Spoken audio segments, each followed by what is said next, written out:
안녕하세요. 이슈를 대신 읽어주는 남자 이대남입니다. 지난 14일 MBC 스트레이트에서는 가로세로 연구소 김세희가 지금껏 해왔던 만행에 대해 집중 보도를 했습니다. 그리고 이 방송이 의미가 있는 이유는 지금까지는 아는 사람만 아는 김세희에 대한 만행이 해당 방송을 통해 이젠 전국적으로 그리고 더 많은 사람들이 김세희가 행한 만행을 알게 되었다는 것에 큰 의미가 있었는데요. 그 증거로 반응 또한 즉각적으로 나타났는데, 그동안 김세희에 대한 보도를 극도로 피하던 언론사들이 김세희가 구속이 되고 공중파에서 방송이 되자 이젠 너나 할 것 없이 김세희에 대한 기사를 쏟아내고 있는가 하면, 그동안 검찰에 송치도 못했던 다른 고소사건들마저 하나둘씩 검찰에 송치가 되고 있습니다. 그중 하나가 바로 영화 비스트 보이즈와 터널을 집필한 작가로 알려진 소재원 작가의 사건인데요. 김세희는 지난 2024년 2월 소재원 작가가 화류계에 종사했던 사람이라며 자신의 방송에서 폭로를 했었습니다. 그리고 소재원 작가는 곧바로 김세희를 허위사실로 고소를 진행했는데, 지난 14일 소재원 작가는 자신의 SNS에 김세희를 고소한 사건이 모두 검찰에 송치가 됐다며 알렸는데요. 이 결과를 기다리기 위해 소재원 작가는 무려 1년 4개월이라는 긴 시간을 버텨야 했고, 그동안 본인은 물론이고 가족들이 산산조각 났다며 밝힘과 동시에 김세희는 소재원 작가를 폭로한 사실이 이미 허위사실이라는 것을 알면서도 방송을 했다고 밝혔습니다. 한마디로 김세희는 자신의 폭로가 허위라는 것을 알면서도 그저 돈을 벌기 위해 한 사람을 매장시킨 것입니다. 이에 대해 소재원 작가는 민사소송을 통해 10억의 손해배상 소송을 진행할 예정이라고까지 밝혔는데요. 사실 지금의 김세희는 어쩌면 감옥에서 안 나오는 게 나을 수도 있습니다. 당연히 모든 방송이 허위이고 조작이라는 것이 밝혀진 이상 세상 밖으로 나오게 되면 수많은 민사소송을 감당해야 하기 때문인데요. 이미 김수현 씨는 김세희에 대해 300억 이상의 손해배상을 청구할 예정이고, 추가로 김세희의 명의로 된 두 채의 아파트는 이미 가압류가 걸려있는 상태입니다. 그리고 김세희로 인해 100억짜리 회사가 날아간 장사의 신 은현장 씨는 애초부터 김세희에 대한 복수 플랜까지 모두 짜놓은 상태인데요. 기대하세요, 형님들. 세이가 지금 깜빵에 들어가 있잖아요. 이제 시작이라고요. 말로만 세이를 깜빵에서 못 나오게 하겠다? 세이를 존나 고통스럽게 하겠다? 저는 결과로서 모든 걸 증명하는 사람이거든요. 앞으로도 증명할 게 존나 많아요. 어떻게 보면 깜빵을 들어갔으면 끝난 건데 제가 왜 지금 경찰, 검찰, 법원을 가고 있을까요? 비밀이고요. 소문이 나면 안 되는 굉장히 큰 문제입니다. 너 내가 말했잖아. 너 못 나와 이 새끼야. 형이 못 나온다면 못 나오는 거야. 그리고 네가 혹시라도 나오잖아? 나오면 깜빵에 있는 게 훨씬 더 행복했다라는 걸 내가 보여주려고 지금 세팅하고 있거든? 진짜 맥시멈으로 깜빵에 있어도 일단 6개월이 지나면 보석 신청을 할 거고, 그게 어떻게 될지 모르겠지만 나왔다가 또 들어가거나 이 상황이 될 것 같긴 해요. 평생 있는 게 불가능하기 때문에 제가 여쭤보는 거예요. 세이가 그 안에서 무너져 내리는 걸 우리가 볼 수가 없잖아요. 밖에서 비참하게 있는 게 훨씬 낫습니다.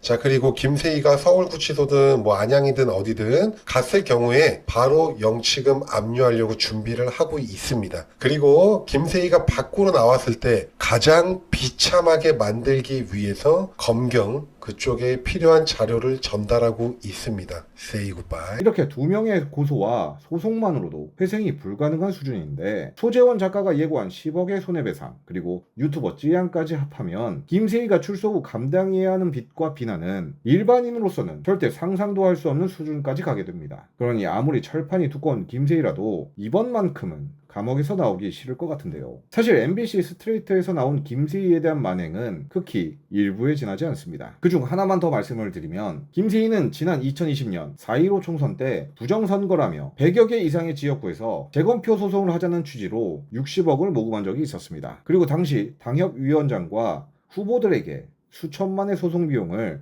지급했다는 내용의 녹취가 있었는데요. 주변에서도 다들 그때만 해도 또 민경욱이 형이랑 너랑 같이 가다가 또 다 똥나고 막 이럴 때 있잖아. 그때 다 돈 때문에. 우리는 정확한 액수가 있는데 왜 얘기를 못하는 줄 알아요? 모르지 나. 125명 당협위원장이 소송을 걸었잖아. 125명 당협위원장이 우리 돈, 그 모금한 돈으로 소송을 걸었어요. 이건 그냥 형님만 알고 계세요. 해나가면 이건 다 죽는 거야. 그러면 그 125명 국민의힘 당협위원장들이 다 감옥을 간다고요.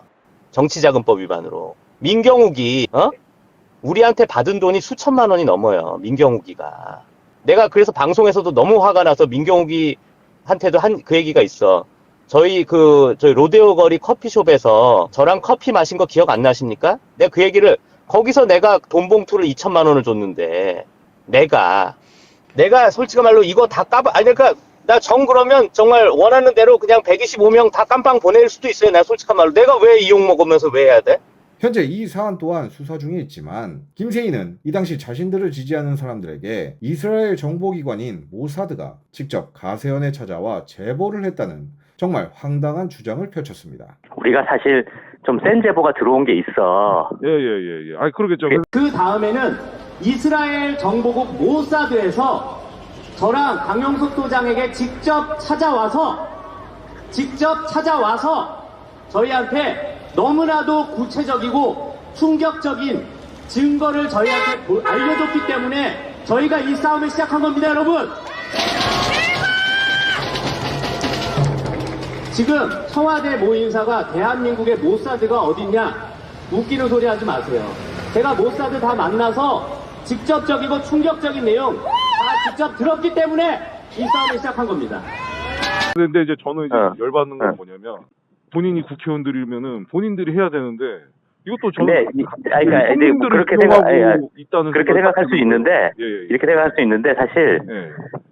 이 선거 떨어진 사람한테 5천만 원은 되게 큰 돈이야. 선거 떨어진 사람한테. 나도 사실 같은 생각을 했어. 씨발, 그 5천만 원 가지고 그래. 근데 예. 선거 떨어진 사람한테 5천만 원은 큰 돈이더라고. 예. 근데 까게 하는데 우리가 들은 제보가 예. 지금 30곳에서 40곳 장난쳤다는 거야. 모든 지역구를 다 장난친 게 아니라. 예. 근데 이제 그럼 우리도 이제 복불복인 거야. 예. 그러니까 예를 들면 민경욱이 그 30개 안에 들어가 있으면 좋은데 예. 민경욱이 30개 안에 아닐 수도 있잖아. 우연에 진짜 뭐 번개 맞을 확률로 예. 그럴 수도 있지.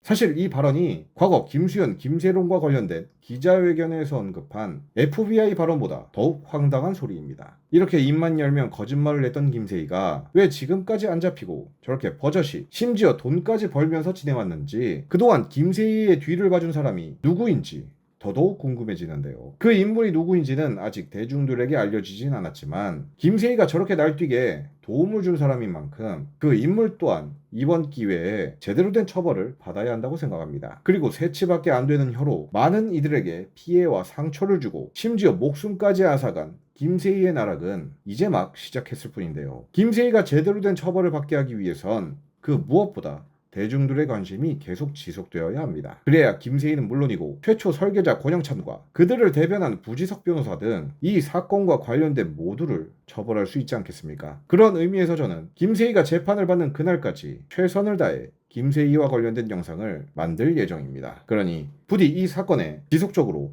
관심을 가져주시길 간절히 부탁드리겠습니다. 오늘의 영상을 마치겠습니다. 시청해주셔서 감사합니다.